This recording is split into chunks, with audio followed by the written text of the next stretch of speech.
Hello, welcome to my channel. I'm All Things Wrestling, and today I'm going to be giving my thoughts on WWE Raw, 29th of May 2017. We start the show with a mention of Memorial Day, voiced over by John Cena. It was really good and definitely made you feel very patriotic if you're American, so very good job there, WWE. And then Miz makes his way to the ring with Maurice, and he welcomed everyone to Miz TV. They said they are feeling really good. Miz says he gets his hands on Dean Ambrose on Sunday. He calls Ambrose a lying, cheating thief who stole his Intercontinental title. He said he earned a title match a few weeks ago, but Ambrose got disqualified. Miz said he demanded another match from Raw GM Kurt Angle. When you know your opponent is a rule breaker, you need to get to a place like he did where Ambrose loses the title if he gets disqualified. We see the footage from last week's Raw where Miz got Dean Ambrose disqualified by interfering in the match with Elias Sampson. He applauds what Elias did last week. He says if it happens on Sunday, he'll become the 7-time Intercontinental Champion. He said his guests are Cesaro and Sheamus. They come to the ring. We are reminded that the tag title match on Sunday will be contested in a steel cage. He said no two superstars in the WWE have worked harder than they have. No other superstar besides Miz deserves to be champions. They had their big moment at WrestleMania only for the Hardys to show up unannounced, be given an opportunity and steal their spotlight. Sheamus says all the people turned their backs on Cesaro when the Hardys showed up. Sheamus says they have no loyalty. They are about the new toy. They are going to break that new toy and win back their titles at Extreme Rules. Miz says they have been victimised by the people and the people do not see the greatness that is in the ring. Miz demands silence when he speaks. That does not work. Miz says he elevated the Intercontinental title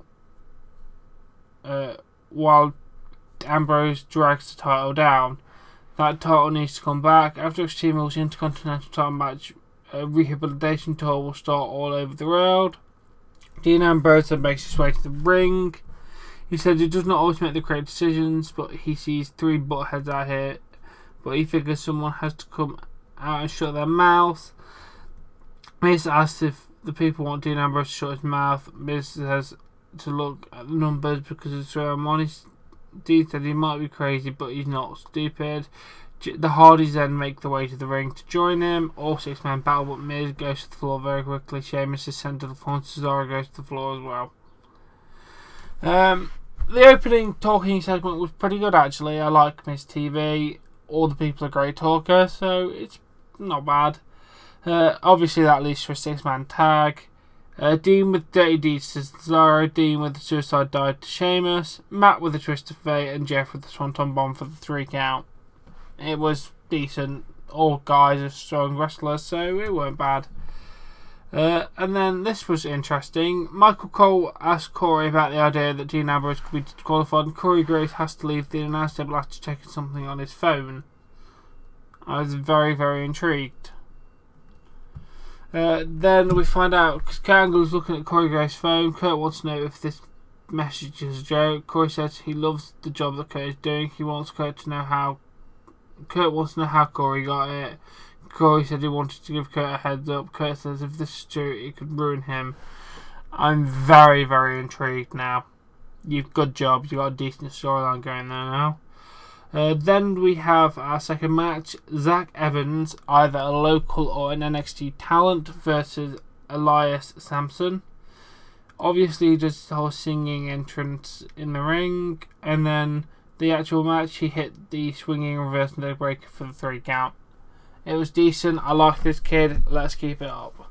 And then Corey returns to the announce table a little bit later. Then we see Samoa Joe watching a monitor with footage of Finn Balor. He's interrupted and is asked about his match tonight. Joe says, you make things more predictable. While people watch the 24-hour comeback special, he's looking at it differently. He's looking for weaknesses. It's about the devil you know, not the devil you don't know. He has broken Finn's body before, you will do it again. Bray Wyatt appears and he says he is the devil Joe does not know. He said that Joe is from the generation of warriors. You are blind while Bray says his eyes are wide open. He sees the beast that rules wild over the civilization. Bray says he can see the world where the beast destroys angels in mid-flight. There's only one who can beat the beast and eater of worlds. He will not turn away from this fight. He will stand up. You and Finn Balor and the rest will give in to your fear and run. Wow, that sounds mental. Good job, Bray Wyatt. Not bad. Then Finn Balor vs Mojo vs Bray Wyatt. Bray gets on his hand, does his crab walk. Joe freaks out. Wyatt hits Sister Abigail on Joe, but he rolls out to the apron. Balor hits Wyatt from behind. Sling blade. Running dropkick into the corner, coup de grace. Joe then sends Balor into the ring post, and Joe picks up the victory. Very smart, stealing the win. I like that. Not bad. Then Seth Rollins is asked about his match against Roman Reigns. Seth said he has gotten to know Joe over the last few months, but he knows Roman Reigns better than Joe. They have a complicated history. Seth said it is a war every time they get in the ring together. Seth Rollins owes Roman Reigns. He does not know how he sees things any different. When he cracked Roman in the head with a knee, it's not personal. He'll be sending a message on Sunday. He's primed to change history. Okay, fair enough. Then we go to the worst Raw storyline going around, and any storyline in WWE right now. Rich Swann with Sasha Banks versus Noam Dar with Alicia Fox. Swann goes up top. Alicia is tripped on the apron and sent into the apron by Banks. Swann with the Phoenix Splash for the 3 count. Swann dances in celebration and Sasha joins in. Oh god, why is it a storyline? It's shit. Oh, this whole love triangle that Cedric Alexander's going to get involved in. It's just terrible. Please just get rid of it. Oh, and then the Revival are in the interview area. They are asked about being off Raw for 6 weeks. Scott said they'll be back soon when Dash gets the wires plucked from his mouth. They are asked about the attack on Enzo Amore. Scott wants to know where this question is coming from since they have not been on Raw in weeks. Scott is corrected when he says they've not been in action in weeks. We see footage of them leaving the arena last week behind. I thought that was just a mistake, but it actually isn't. They did it for storyline reasons, so good job. Scott says they were at Raw last week because they work here. They are here every week. Enzo is the bottom feeder on Raw. The Revival would not waste their time with Enzo. Ooh, I like this Enzo story. I think that was alright. And then we get to see what happened in the street fight between Akira Tozawa and Brian Kendrick. That was nice to recap that. Then Cass shows up and he confronts Corey about the allegations that he attacked Enzo. Corey and Colin shake hands and Colin walks away. It was alright. And then we go to Titus O'Neil telling Apollo Crews that he will get a front row seat to see what he does, and he needs to do what he says so he can see what it takes to be part of the Titus brand. Alright, go for it. Then match 5, Kalisto versus Titus.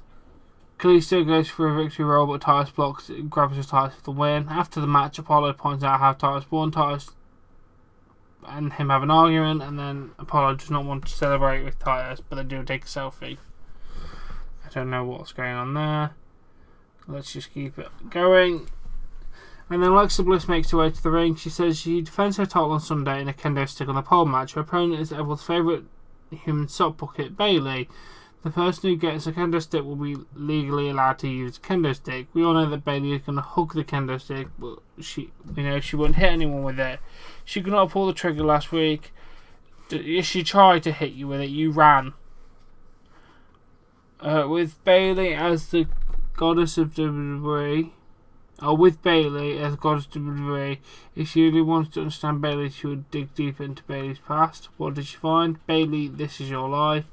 She showed Bayley's first ever doll, and she said it since she was 2 years old. Alexa said she probably still plays with this one, and she throws it away. She throws a trophy that she won for sportsmanship. Alexa said Bayley must have won some scholarships with that one. She looks at Bayley's yearbook, and she was very most likely to apologise. Alexa said Bayley's been apologising her whole life. Logical flaw there, because why would her name Bayley be in a thing when her name's not actually Bayley? But what are you going to do? Then she introduced people from the past. First, Mrs. Flapper, 4th grade teacher. Alexa asked what Bayley was like a student. She said Bayley was a nice girl who had perfect standing, sat in the front row next to her father. Said Bayley could not be away from her father that long, so Bayley would cry. Alexa thanks Mrs. Flapper. Yes, before you think, yes, this is mocking or ripping off the Rock This Is Your Life segment thing, whatever they did back in the day, when it was like the one that got like 9 million watches. It's ripping that off. It was not bad. Next guest is Bayley's best friend Tracy. Alexa asked Tracy what it was like to have her as a best friend. She said she was so nice, people took advantage of her, she would do other people's homework, she would take the blame for things. Alexa wanted to know what led to problems between them. She said Bayley never wanted to hang out with her and she'd rather watch Raw or SmackDown. Yeah, because you definitely can't hang out with wrestling for 2 days a week, can you? And it starts at like 8 in the evening, don't it, over there? So, logic. And then the final person in the ring is Bayley's ex-boyfriend, Phil Johnson. Alexa asked Phil what was it like to be Bayley's boyfriend. She did say Bayley's ex-boyfriend, so she did mess that line up a little bit. He said she was very nice. Alexa asked him about their first date, and he said it was strange because she would bring her father with her. He said he almost kissing Bayley's father because he was going to kiss her, eyes closed, open, and then his face was there. Phil said he dated Bayley to be closer to Tracy, and she was like, I love you, and then them two kiss. Bayley finally comes out, everyone disappears, apart from Alexa. Alexa kicks Bayley, she enters the ring, Bayley punches Alexa with a punch. Bayley with a suplex to Alexa, Bayley points to the candlestick above the ring. Bayley goes for it, and then Alexa pulls her off. And then Alexa takes the candlestick from under the table and she hits Bayley with it. It was a good segment, to be fair, so good job. Enzo is down again. He's being checked on as Cass shows up. Cass tells Kurt it was the Revival. Kurt said the Revival left the building. Colin said it was a Revival. Kurt tells Colin to calm down, but Colin says he won't leave Enzo's side. Enzo is asked about what he saw and he does not say anything. Oh god. And then we go to match 6. Austin Aries and Jack Gallagher vs TJ Perkins and Neville. Aries holds his knee and Neville misses a moonsault. Aries applies the last chancery and Neville taps out. Yes, you heard it here first. Neville actually lost a match for the first time since he actually joined the Cruiserweight division, which is mental. It was an alright match as well. And then Roman Reigns in the locker room. He's asked about Seth Rollins' comments. He does not care if they were best friends or worse friends. There's no one who owns him. He will show why he is a big dog tonight. And then we see Neville walking in the back. He is asked about losing the first time as a cruiserweight and if this will affect him Extreme Rules. He storms off without answering. All good. Then we take a look at the Goldust R-Truth thing, and then we have another shot doing production with Goldust. He said that we all go a little mad sometimes. It takes a lot to reach your breaking point. The point where you break like a twig. Goldust says he's been there. Now he's back in the director's chair where he belongs. R-Truth knew the truth. A star like himself was way too big for a supporting role instead of letting him shine. Truth held him back and wanted the spotlight to himself. He called Truth selfish. He will cause that to end. Golden Truth will reach the final desecrate. I don't know. Final end. The ending will not be happy. It will not be sad. It will be golden. The Golden Age is back. To get a counterpoint from R-Truth, Truth said Goldust. If Goldust wants to play around with the movie, he will retort, movies were an escape. He got to live through the characters, just like the characters he followed. He is bad. He said he's coming for Goldie, and he will strike down upon him with enraging, furious anger. Goldust's promo was great. R-Truth's promo was alright. He's not completely terrible. Okay, yes, he is. I hate R-Truth desperately. But what are you going to do? Then we go to our final match. Roman Reigns vs Seth Rollins. Reigns with a punch. Rollins with an enziguri. Rollins misses the Rainmaker knee. And Reigns with the spear for 3 count. Fairly decent match. These two can go like the best of them, to be fair. I don't know why Reigns got the win, but what are you going to do? Now, that has been Raw. It was kind of... it wasn't bad, it wasn't good. It just never seemed to take off for me, to be honest, tonight. And I don't know why. Hopefully, tonight's SmackDown is better. But anyway, that was my thoughts on WWE Raw. If you have enjoyed it, please give it a like. Please support me on Patreon, link in the description below. Subscribe to more content, and I'll catch you later.